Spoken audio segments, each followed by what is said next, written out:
अस्सलाम वालेकुम ख़वातीन हज़रात, मैं हूं आपका मेज़बान सुमैर। तो आज के नए प्रोग्राम में हम आपको खुशामदीद कहते हैं। दोस्तों, आज भी हमारे पास बहुत ज़बरदस्त किस्म की अपडेट्स हैं, बहुत ज़बरदस्त किस्म की ख़बरें हैं। लेकिन सबसे पहले हम बात करेंगे इकरा कंवल के बारे में। एस्ट्रोलॉजी की इकरा कंवल यानी कि पाकिस्तान की फ़ीमेल में से सबसे बड़ी यूट्यूबर्स, ये 5 बहनें हैं, 5 हैं 4 हैं, चलो जिन्नियाँ भी हैं, पैणान माशाल्लाह सभी छाए हुए हैं, माँ बाप भी छाए हुए हैं, बहुत अच्छा काम कर रहे हैं, बहुत अच्छा काम, मतलब बहुत पैसा कमा रहे हैं। अब ये लोग ये ना कहने लग जाएं वाह भाई सुमैर भाई आप बड़ी तारीफ़ें कर रहे हैं। नहीं भाई, मैं कह रहा हूँ कि बहुत अच्छा अपना यूट्यूब चैनल चला रहे हैं। और अब आप उनको जिस लुक में देखते हैं, जिस पर्सनालिटी में देखते हैं, आज से कई साल पहले इनकी पर्सनालिटी बड़ी डिफरेंट हुआ करती थी। आज जो तस्वीरें मैं आपके सामने लाया हूँ, जो दिखाने लगा हूँ, उसे देखकर आपको लगेगा कि यार अच्छा इकरा कंवल ऐसी हुआ करती थी। हाँ, उस वक्त ये नात ख़्वान हुआ करती थी, नात पढ़ा करती थी। और ये जो तस्वीरें आपको शो हो रही हैं, ये इन्हीं की हैं। और इनको देखते हुए मुझे यूँ लगता है कि जिस तरह से मैंने दानिश तैमूर की कोई 15-20 साल पुरानी एक ड्रामे की तस्वीर लगाई तो लोगों को लगा अबे तू दानिश के बारे में क्यों बात करता है। भाई मैं तो आपको दिखा रहा था यार दानिश तैमूर पहले कैसे थे और अब उन्होंने अपने आप पर कितनी मेहनत की है, और इतनी मेहनत करने के बाद उन्होंने अपने आप को कितना ग्रूम कर लिया। ये बताना मकसद होता है कि आप भी सीखें, अपनी ज़िंदगी को बेहतर बनाएं। लेकिन इकरा कंवल की ये जो तस्वीरें सामने आ रही है ना, इसे देखते हुए मुझे यूँ लग रहा है कि इकरा बाजी ने भी अपने ऊपर बहुत मेहनत की है यार, और बहुत अच्छी बात है। मुझे यूँ लगता है कि जिस तरह से एक्ट्रेसेस कहती हैं ना कि हम जितना पैसा कमाते हैं ना, उसमें सबसे ज़्यादा जो खर्चा होता है वो हमारे कपड़ों पर और हमारे चेहरे पर होता है। खैर, अब तो बॉडी को भी बनाने का एक रिवाज आ गया, जैसे कि आप सभी को पता है।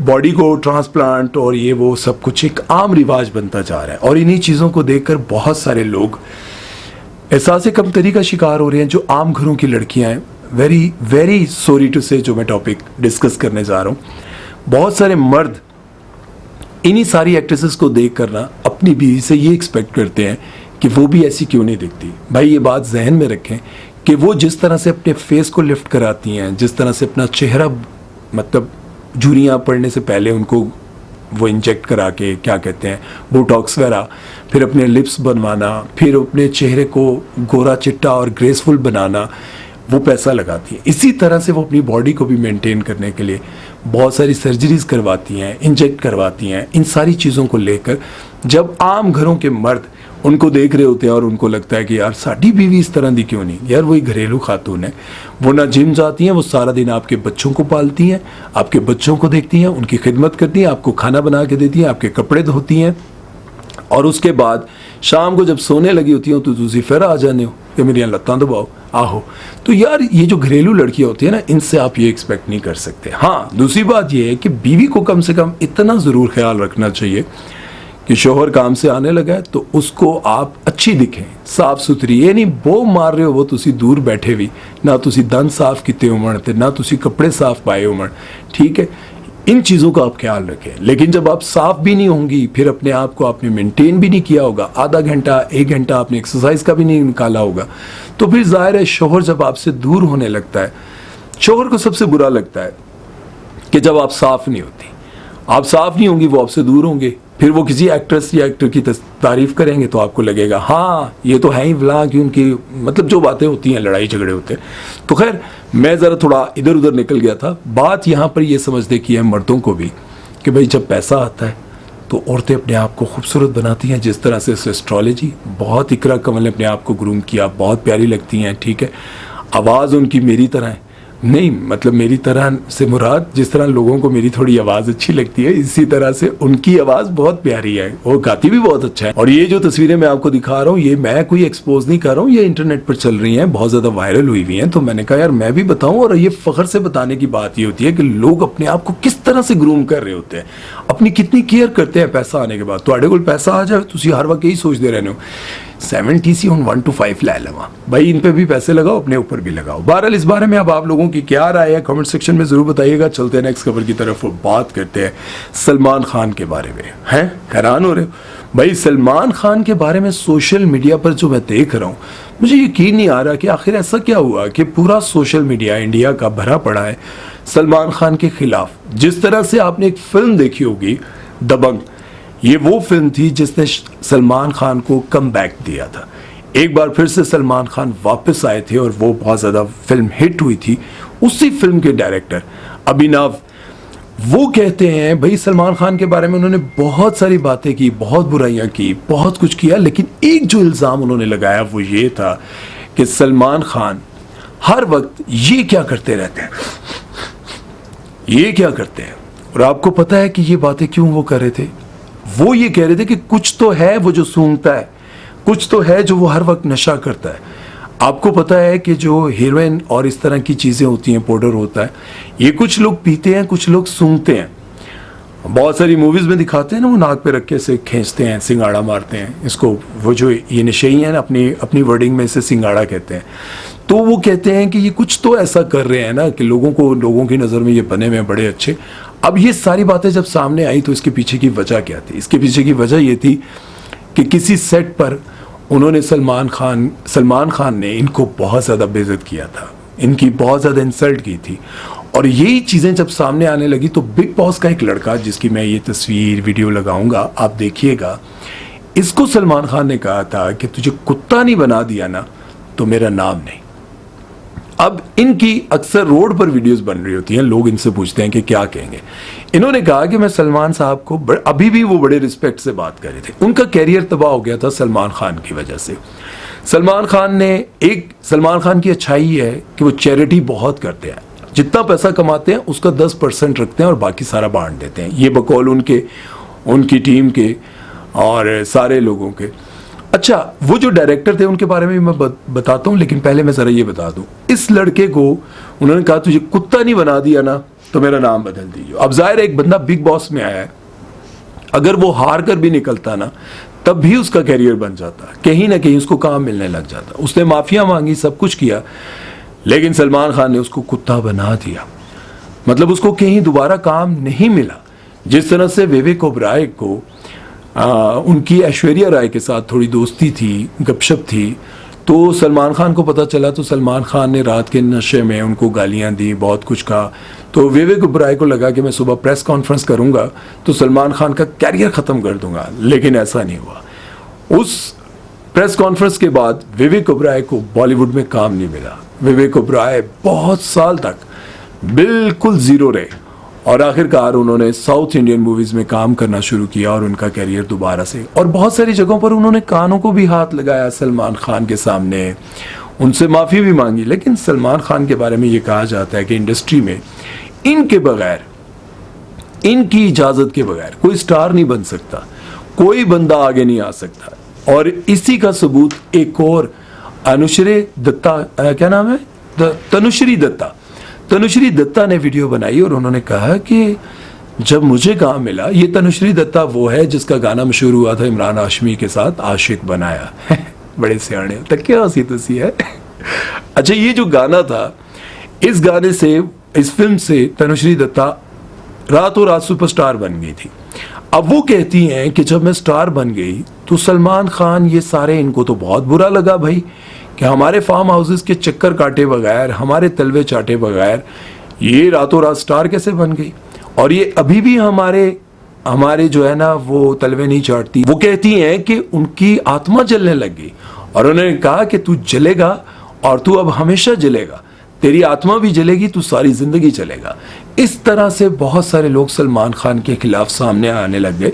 और जिसको उन्होंने कहा था कि मैं तुझे कुत्ता बनाऊंगा, वो कहते हैं कि भाई एक आम इंसान के आगे तो आप बोलते हैं मैं तुझे कुत्ता बना दूंगा, लेकिन बात यह है कि जिस लॉरेंस बुशनोई ने आपको धमकियां दी, जिसके बाद आप 20-25 लोग साथ लेकर चलते हैं, बुलेट प्रूफ गाड़ी में जाते हैं, मजे की बात यह है आप ताकतवर तब मैं आपको मानूंगा जब आप उसे इन्हीं लोगों के साथ रहते हुए, अकेले नहीं, इन्हीं लोगों के साथ रहते हुए कहते कि तेरी हिम्मत है तो तू करके दिखा। आप उसको जवाब देकर, एक बंदा जो जेल में बैठा हुआ है उसने आपको डरा दिया है और आप इतनी फोर्स के साथ निकलते हैं घर से बाहर, तो अगर आप में हिम्मत है तो उसको कहो ना मैं तुझे कुत्ता बना दूंगा, अगर मैं तुझे कुत्ता ना बना दूं तो मेरा नाम बदल देना।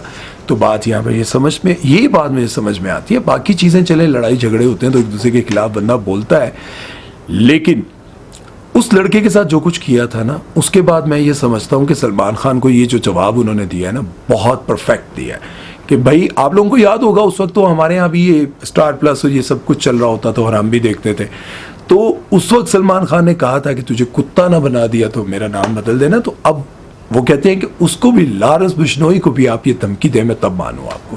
बहरहाल अब इस बारे में आप लोगों की क्या राय है कमेंट सेक्शन में ज़रूर बताइएगा। आपको क्या लगता है कि सलमान खान वाकई कुछ इनहेल करते हैं या फिर ये सारे इल्ज़ामात हैं? इन सारी बातों के बारे में, इन सारी खबरों के बारे में आप लोगों की क्या राय है कमेंट सेक्शन में मुझे ज़रूर बताइएगा। चलते हैं नेक्स्ट खबर की तरफ, बात करते हैं मेमुना कदूस के बारे में। भाई ये दिखने में बहुत प्यारी हैं लेकिन इनकी जो बातें हैं वो बहुत ही, मैं कहता हूँ कड़वी। तुसी बोल लो फिर, चलो खैर है, इन्हों का भी हक है यार, थोड़ा थोड़ा बोलना, कोई गल नहीं। अच्छा, मेमुना कदूस कहती हैं कि जो कराची के लोग हैं ना, जो कराची के डायरेक्टर्स प्रोड्यूसर्स हैं, इस पॉडकास्ट में उन्होंने जो बातें की हैं ना वो बहुत तल्ख है। मुझे लगता है कि इसके बाद शायद इनको काम नहीं मिलेगा, और इतने मतलब हाई लेवल पर आकर बात करना दिलेर लोगों का काम होता है। लेकिन कुछ चीज़ें जो उन्होंने की वो मुझे पसंद नहीं आई, वो मैं आपको बताता हूँ। एक, उन्होंने ये कहा कि कराची के जो डायरेक्टर प्रोड्यूसर और जितने लोग हैं ना वो ऑप्शन रखते हैं। जाहिर है वो है तो सोनी फिट है भाई, प्यारी हैं। अब वो कहती हैं कि जब आप किसी प्रोडक्शन हाउस में जाते हैं तो वो दो ऑप्शन रखते हैं, दोस्त बन जाओ, मतलब दोस्त दोस्त बन जाओ, काम मिलेगा। अब दोस्त कैसे बन जाओ? ये इंडस्ट्री है गिव एंड टेक वाली। यहां पर ये कहते हैं कि मेरी बस बन के रहो, तुम्हें काम मिलता रहेगा। अब जो उनका कहने का मकसद ये था कि भाई गर्लफ्रेंड बन जाओ, रातें रंगीन करो, मेरे साथ टाइम स्पेंड करो। यहां पर ये जो मुआशरा है ना, ये कपड़े उतारने के लिए ना करोड़ों रुपया वार देता है, लेकिन किसी का जिस्म ढांपने के लिए 1 रुपया खर्च नहीं करता। बहुत सारे लोग होंगे नेकियां करते होंगे, लेकिन मैंने अपनी आंखों से देखा है। आप ये मुजरे देख लेना, मुजरों पर करोड़ों रुपया लुटा दिया जाता है, लेकिन उसी बंदे से आप सुबह जाकर पैसे मांगे ना, कहते तेरे पता नहीं हालात की है जिन, तुझे पता नहीं है हालात क्या है आजकल, कितनी परेशानियां, कारोबार टकेदा नहीं है। ठीक है। अच्छा, एक और बात उन्होंने की जिससे मैं इख्तलाफ करता हूँ। वो कहती हैं कि लाहौर की इंडस्ट्री जो है ना वो बदबू से भरी हुई है। वहाँ पर आपको लेस्बियन मिलेंगी, लेस्बियन लड़की के साथ फिजिकल रिलेशन बनाती हैं, और वहाँ पर आपको गेज मिलेंगे, लड़का आपस में अपना फिजिकल रिलेशन बनाते होंगे। मेरा सवाल आपसे ये है कि चलें लाहौर, पिंडी, इस्लामाबाद, पेशावर, हर जगह होगा, क्या कराची में नहीं है? उस पर उन्होंने कहा हाँ कराची में भी है, लेकिन लाहौर में ज़्यादा है। मैंने लाहौर में भी टाइम गुजारा, मैंने कराची इंडस्ट्री में भी टाइम गुजारा। मैं ये समझता हूँ कि कराची इंडस्ट्री शायद इससे बहुत आगे है इस काम में, वहाँ पर बहुत ज़्यादा है। उसकी वजह ये है कि वहाँ पर काम हो रहा है, और जहाँ पर काम हो रहा होता है वहाँ पर ये सब चीज़ें ज़्यादा होती हैं। लाहौर में काम ही नहीं हो रहा, कोई किसी के पास जा। हाँ, फैशन इंडस्ट्री, अगर लाहौर में है फैशन इंडस्ट्री, तो फैशन इंडस्ट्री में ये काम हद से ज़्यादा है। और फैशन डिज़ाइनर आप सारे देख लें, जो उनका अंदाज़ होता है, जिस तरह के वो कपड़े पहनते हैं, जो चीज़ें वो कर रहे होते हैं, उससे साफ जाहिर होता है कि उनका मकसद क्या है। ठीक है। फैशन इंडस्ट्री, अगर मुझे इस बारे में इतना नहीं पता, अगर फैशन इंडस्ट्री लाहौर में है तो नो डाउट यहाँ पर बहुत ज़्यादा होगा, लेकिन कराची इस मामले में पीछे नहीं है। मैंने खुद कई बार फेस किया इन चीज़ों को, और ये बात मैं आपको बड़ी दावे के साथ बताता हूँ कि वहाँ पर मैंने अपनी खुद जो फेस किया, चलें छोड़ें, फिर कभी से कुछ चीज़ें बचा के रखते हैं किसी ख़ास मौके के लिए, आपको बताएंगे। बहरहाल आप लोगों का क्या इस बारे में क्या कहना है? आपको क्या लगता है कि यार ये जो कुछ इस तरह की बातें लड़कियां करती हैं और फिर खुद ही इसी इंडस्ट्री का हिस्सा भी होती हैं, ये सारी चीज़ों को सुनते हुए, देखते हुए आप लोगों को क्या लगता है कि आपके दिमाग में क्या राय आती है? इस बारे में आप क्या कहेंगे? लेकिन जैसे कि मैंने आपको शुरू में बताया कि इस तरह की बातें करना, किसी को एक्सपोज करना, इंडस्ट्री को एक्सपोज करना, और ये लेस्बियन और गेज और इस तरह की चीज़ों को बताना कि इंडस्ट्री में क्या कुछ हो रहा है, ये हो रहा है, वो हो रहा है, और इस तरह से ऑफर्स करते हैं गर्लफ्रेंड बन जाओ, रातें रंगीन करो, कुछ दोगी तो कुछ लोगी, ये बातें करना आम इंसान के बस की बातें नहीं है, बड़ी दिलेरी चाहिए होती है। तो मैं ये समझता हूँ कि मेमुना ने बड़ी दिलेरी के साथ एक्सपोज किया है। अल्लाह इनकी हिफाजत फरमाए और इनको काम भी मिलता रहे। ऐसी बातें करने के बाद लोगों को काम नहीं मिलता और कैरियर ख़त्म हो जाते हैं। अगर इन्होंने इसी कैरियर में रहना है, इसी फील्ड में रहना है, काम करना है, तो अब ये जो कड़वा सच है ना, ये लोगों को हजम नहीं होता। आप लोग इस बारे में क्या कहते हैं? कमेंट सेक्शन में ज़रूर बताइएगा। अपना बहुत सारा ख्याल रखिएगा। दुआ में याद रखिएगा। सुमैर चौधरी को दीजिए इजाज़त। अल्लाह हाफ़िज़।